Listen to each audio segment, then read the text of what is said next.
Aloha, everyone. We're going to do something different today. I've got a theory that I wanted to just put out there, and I haven't been hearing anybody talk about it. I did try and talk to the JPL, the Jet Propulsion Laboratory in Pasadena. Some of the people there, I emailed them to run this by them, but I never did get a response. So anyway, I'm just going to put this out there. And as you guys may or may not know, last week they put a newsletter or posted in the news that the InSight Mars lander had put a probe down, and they discovered it's been on the ground for like 4 years, and it's been sitting there. And recently there was a large earthquake on Mars, 5.0 on the Richter scale, I believe. And they discovered from the results of the testing, the seismic testing they were doing, they were able to determine that there appears to be a huge volume of water beneath the surface of Mars. And so, which is something that I've actually thought was likely the case for a long time. And what I want to do is just explain the mechanism behind what I think has actually happened on Mars. Over the years, the standing theory was that the oceans were blown away by the solar winds, which didn't really make a lot of sense to me. For the volumes of water that they have to just be blown away, it didn't make any sense. And so I've given it a lot of thought, and from all the information that I've garnered over the years about what was going on Mars, I came up with this theory. And of course, you guys may find holes in it, and feel free to inform me otherwise. But my take on what's actually been happening in Mars over the last billions of years has to do more with the core of Mars.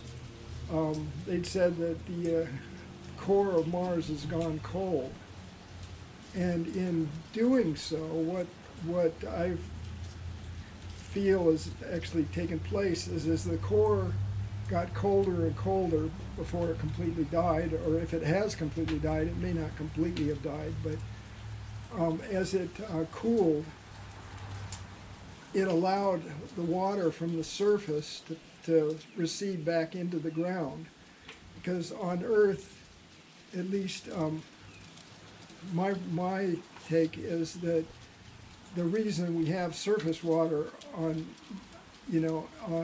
Earth is that as the water penetrates into the ground, it can only go so far before it starts getting heated up, and then it boils back up and either returns to the surface in geysers or hot vents in the ocean, or it steams up into the cooler rock and reforms back into water. Goes from vapor back to water. But the core of the planet's heat is what keeps the water close to the surface. And in Mars' case, as the core died, the water was able to penetrate deeper and deeper, allowing more and more space for that water to penetrate. Because as you know, when lava cools, it contracts like anything else, and so it leaves voids in the underlying rock, like cinder. Cinder is very porous, so it can hold tremendous amounts of water. So you would have these cooling effects taking place in your magmas, which would then allow for like lava tubes and caverns and things like that to develop, and that that in turn allowed the water to sink deeper and deeper into the planet. And, because my feeling is the magnetosphere of Mars would have kept the solar winds from affecting the surface of the planet. And as the core cooled and slowed down, the magnetosphere would gradually disappear. But I think the water disappeared from the surface before the magnetosphere got to the point where it couldn't reflect the solar winds. So anyway, so that's kind of where I feel things have gone, because the oceans, they claim that the oceans were on the surface and covered quite a bit of area. And the InSight probe seems to have discovered, or they think discovered, enough water to cover the planet in over 1 kilometer of ocean water. So that would account for where most of the water went. I mean, maybe in the very, very final days, there maybe was enough water left on the surface after the magnetosphere died for the water to be blown off. But I suspect that most of that water is underground. I mean, here on Earth we have a huge ocean which is more water than in the entire ocean, from what I've been told. And